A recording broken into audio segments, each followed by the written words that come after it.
Y bueno, yo me llamo Edgar y sufrí acoso en primaria, pues por los 6 o 8 años. ¿Y cómo empezó eso? ¿Quieres contarnos?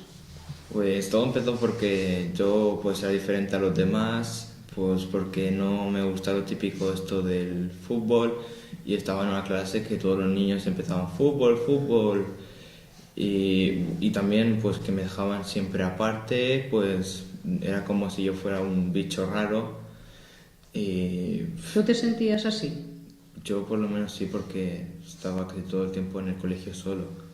Claro. El único momento que estaba feliz pues era cuando llegaba a mi casa y estaba con mi madre, con mis familiares. Claro. Es decir, que te hacían sentir mal con esos comentarios. ¿No llegó a ser un acoso físico? No, No. pero psicológico. Psicológico. Como decimos tantas veces, queridos oyentes, quizá el acoso que más duele no es el que nosotros pensamos, el físico, el de los golpes, el de las patadas, sino que muchas veces es el acoso por exclusión, por marginación, el acoso, como decía Edgar, psicológico. Yaiza, cuéntanos tú. Yo llegué nueva a un colegio por cosas que pasaron y el primer día estuvo bien y yo fui pues como soy siempre, me presenté y todo y mi comportamiento era pues el de siempre. Y fueron pasando el tiempo, meses y todo, y hubieron personas que en ese momento se ve que no les caía bien o algo y empezaron a pegarme, a insultarme y todo. ¿Puedes dar algún detalle más de cómo se producía eso? ¿En qué situación, en qué momento, en qué lugar? En el patio, por ejemplo, o en clase o en los pasillos donde les pillara. Hemos dicho que tú tenías 8 o 9 años, ¿es así? Cuando tú ibas al patio, ¿qué pasaba? Que yo bajaba tranquilamente las escaleras para ir al patio y me ponía siempre en el mismo sitio de siempre. Y pues entonces me hacían como un medio círculo. Te acorralaban. Sí, y empezaban a decirme cosas y llegas a un cierto punto ¿Qué cosas, perdona? Que era fea, que me vestía mal, que olía mal, que tenía el pelo mal y todo. Y llegaba a un cierto punto que ya de tantas cosas que ya me habían dicho, que ya ahora si me dicen lo contrario no me lo creo, que ya siempre, de tantas veces que me han dicho que soy fea y todo, pues entonces lo digo hasta yo misma, porque yo lo creo. ¿Y crees que eso viene desde aquel momento porque te lo repitieron muchas veces? Yo creo que sí, que es de todo. ¿Y entonces qué pasaba? ¿Estabas en un banco, no es eso? ¿Te sentabas en un banco en el patio? Bueno, un banco no era como... Es que no sé cómo explicarlo. Bueno, es igual. ¿Y entonces se acercaban? Sí. Y aparte de decirte todas estas cosas, ¿qué pasaba? Me pegaban, me quitaban el bocata muchas veces, o lo tiraban, o hacían cualquier cosa. ¿Y entonces qué hacías tú para defenderte? Yo me quedaba quieta, porque en ese momento me quedaba en shock, no sabía qué hacer. ¿En algún momento pensabas en huir, en escaparte? No. ¿Te quedabas como bloqueada? Sí.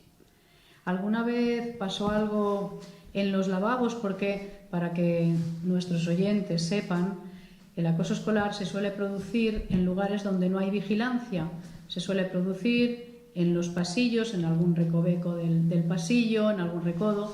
Se suele producir en los patios, también en los gimnasios, en los lavabos. ¿Hubo algún episodio así, por ejemplo, en el lavabo? Sí, un día después de gimnasia estábamos cambiándonos y siempre pues había un rollo de papel para quien lo necesitaba. Y les dio por coger papel, mojarlo y tirármelo. Y entonces, ¿tú qué hacías cuando sucedía esto en el lavabo? ¿Llamabas a alguien? ¿Pedías ayuda a algún profesor o a alguien? No, yo directamente, como el lavabo era también de puertas, pues lo que hacía era encerrarme y ellas mayormente se subían al váter, como la parte de arriba está descubierta, pues lo tiraban desde ahí. ¿Y por qué no se lo contabas a algún profesor? Por miedo y porque también me decían que como dijese algo que iban a sufrir el doble o iban a pasar cosas. O sea, que estabas amenazada. ¿Y no pensabas que algún profesor te podría ayudar o podría terminar con esa situación o podía más ese miedo? No, podíamos ese miedo, aparte que si se lo decíamos a un profesor siempre dice lo mismo, de que no, que son tonterías de críos, que es un juego. Ujú. Ya. ¿Y a tus padres, a tu familia, se lo contaste? No, hasta que se dieron cuenta mis primas y se lo dijeron a mi madre. Bien.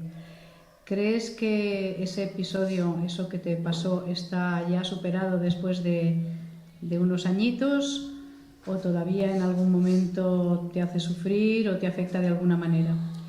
Ahora en estos momentos sí, pero hace unos años lo que hacía, me venían imágenes o recuerdos y en ese momento estaba, por ejemplo, hablando y me caían las lágrimas y empezaba a llorar y me iba al cuarto. Te ibas al cuarto porque recordabas todo eso que te había pasado. Joel, ¿y tu caso? La mía fue por mi forma de comportarme o mi forma de ser o de hablar. Y entonces, no sé por qué, al hablar de otra manera distinta a los demás, me decían que no podía hablar así, o que era rarito, o que no tendría que jugar a algunos juegos porque era demasiado inteligente, demasiado tonto para eso, y que no debía estar en ese curso, que debía estar más atrás, en P3, porque me gustaban series que eran de niños pequeños y cosas así.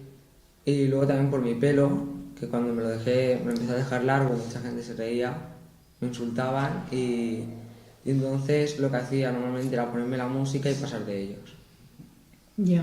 O sea que tu defensa era de alguna manera colocarte los cascos y pasar de ellos. Y cuando dices se metían conmigo por mi forma de hablar, ¿de qué manera hablabas tú? ¿Por qué? Porque según ellas yo ya hablaba de una forma muy rara, porque utilizaba algunas palabras que ellos no entendían y que pensaban que eran insultos. Ya. ¿Quieres decir que tu nivel era más elevado, vamos a decir así, o más culto? Sí, y entonces decían que eran insultos y luego yo, por ejemplo, se lo demostraba con el diccionario y me decían que era un rarito, que no sé qué, y al final acababa pasando de ellos. ¿Cuánta gente te hacía eso?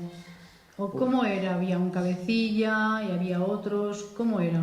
Normalmente empezó uno, pero de broma, en plan, o yo pensé que era de broma, y se acabaron uniendo más gente y más gente acabó siendo uno un cabecilla y se acabaron metiendo muchos conmigo. Tenía algunos amigos que me ayudaban de vez en cuando podían y